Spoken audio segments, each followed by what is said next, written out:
Alien skin, you are provoking people.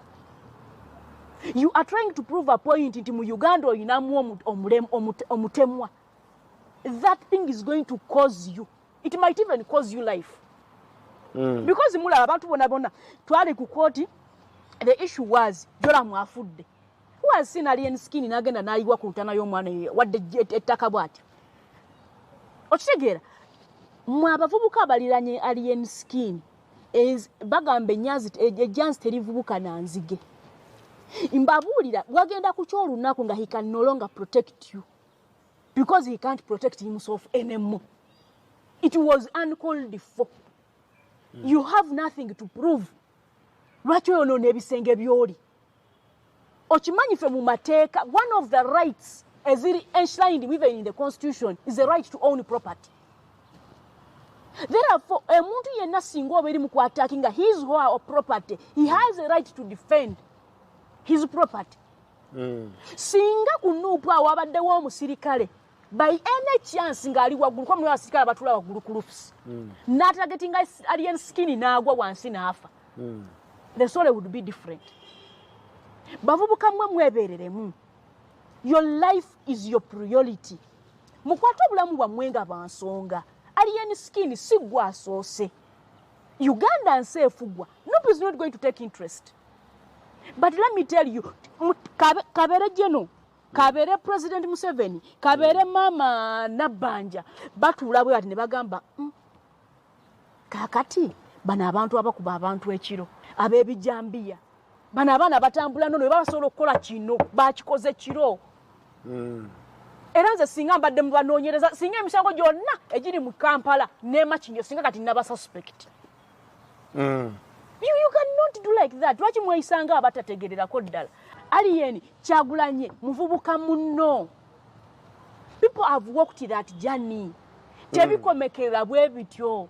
Alien abantu bagenda kujajinga lwogenda okola ensobi, no one is going to post bagenda gamba mumujjukira. Kwa kati abasawo bo baakuta buli ddwaliro. And let me tell you, Katonda bakwa Uganda twerabira mangu. Alien ojja kulwaza omuntu bamugane mu ddwaliro eri private. Kubanga mu basawo kati oli ku blacklist. Nti wabakola biri ku kamera ne bagamba okay ensi yonna yagadde ekirabe bwetu, it is okay. It is okay. They let it slide. Ne bagamba we are professionals, let's let it be. This young boy, they have been there. Mwebana mwe abantu abadde n'eggaali wano. Bobi Wine yalina bakabaya. Okitegeera. Bobi Wine yalina abasajja ng'obatuukamu butuusi nga bawuluguma njo, you know? Wobas. Naye ng'abagamba no. Bobi Wine yagulako basi namba nga mwatambuliza abantu be. Ng'esimbula bweti ne basalako akatundu. Abantu babeerako mu ghetto muno, nze nakulira mu ghetto ekyo kirungi kyange, nze nakulira omwo mu katwe. Okitegeera. Ffenna tuvudde mu ghetto. Our opportunities were less from the day we were born, but we are trying to pave a way. Nze nasalawo nti sigenda kubwa.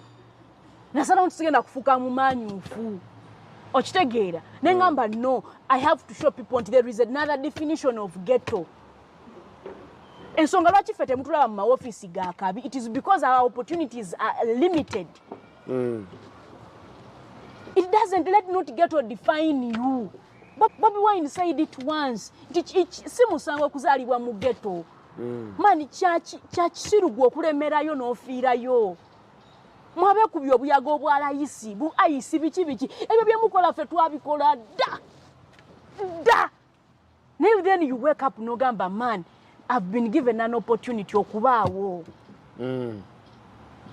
Alien skin gamba abaana botambula nabo bebeeremu. Ate n'abagamba atya ng'agambye teri kwetonda. Naye anti kati obulungi bwa mutwe buli muntu yeetikka gugwe. Abavubuka beefuula abatalaba. Ne mwana amateeka gagenda balonda. Mugasobola obbalonda mwe bati ne balekawo alien skin yekka. Kuba ye ne mu mmotoka teyafulumye. Asobola n'okugamba nze saalinnyeewo saabaddewo. Naye nga gwakatambi kakukutte mu CCTV video gw'oliwo. Amagoma gagubira abaliwo. Sinkwanirizaako nnyo mukwano gwange yonna gy'osinza okuba ng'otuwuliriza nkutegeeza nti okola kyamaanyi nnyo okwekuumira ku mayengo gano. Oli ku Yugi Update TV kw'osinza okuba ng'otuwuliriza. Gwe ayagala otwegattako nagambye dda genda wali wansi waliwo ekigambo subscribe kikonemu ojja kuba osobola bulungi nnyo tufollowinga n'okusobola okujja mu comment section okutangaaza okusharinga ebirowoozo ne bannayuganda gwe mukwano gwange ali eyo. Tuba kitukolera ddala amakulu gye tuli okuba ng'ozze mu comment section n'obaako ky'otangaaza bannayuganda n'oteekako ekirowoozo kyo. Bangi bali eyo tebamanyi kyakukola olw'ensonga babulwa ababuulirira. Kale bw'oba ozze n'obaako ekirowoozo kyo n'okiteekawo okusinziira ggwe nga ku ndabayo gwe mukwano gwange ali eyampuliriza. Alien Skin azze akola ebintu eby'enjawulo naye kuno ba food soldiers bakambwe bamuwooninze bamugambye nti okyali ku ebyo n'obwo obugaali obukwewaza. Bobi Wine alina amagaali era sinakini bakusonyiye busonyi. Abamu waliyo naddala bano ba foot soldiers abeera ku kitebe bo bandibanga bakkakamu naye waliyo abali eyo mu ggeto abatalina kiddako bo tebalinda era wadde balinda bulinzi kigambo okuva ew'omukulu President Robert Kyagulanyi Ssentamu basobole okuba nga basalako akabira ako bakambwemukko. So Alien Skin kola byokola tulowooza nti nno gwe asoose obikola. Tulabye bangi bazze ne bbugumu naye gye bakuulingira tetumanyiiyo. Bangi bazze ne babakozesa ebintu eby'enjawulo batamanyiiko mutwe n'amagulu. Omuntu w'avaayo ng'alina mission gy'akuwadde sooka olowooze gwe kigenda kuteekawa yandibanga ye kigenda kifunamu naye nga gwe kigenda kuziika buziisi. Bannanga bavubuka mulowooze nnyo ebyo byonna by'okolaakola ba Bobi Wine baabikola dda. Tulabye abantu bangi baabikola ne batuuka ekiseera ne bakkakkana ne bamanya kiki bateekeddwa okukola ekituufu. Kati naawe w'onootegeerera leeti ng'akadde kaweddeyo ensi ejja kusabula ojja giwulira. So tukole bye tukola temutuleetera buzibu kubanga ffe ekigendererwa kye tuliko kya kukulaakulanya natwala ggwanga lyaffe mu maaso. Bannange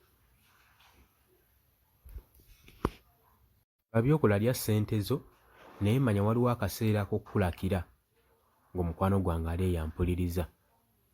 Ate munaagamba tetwabalabula tubalabudde.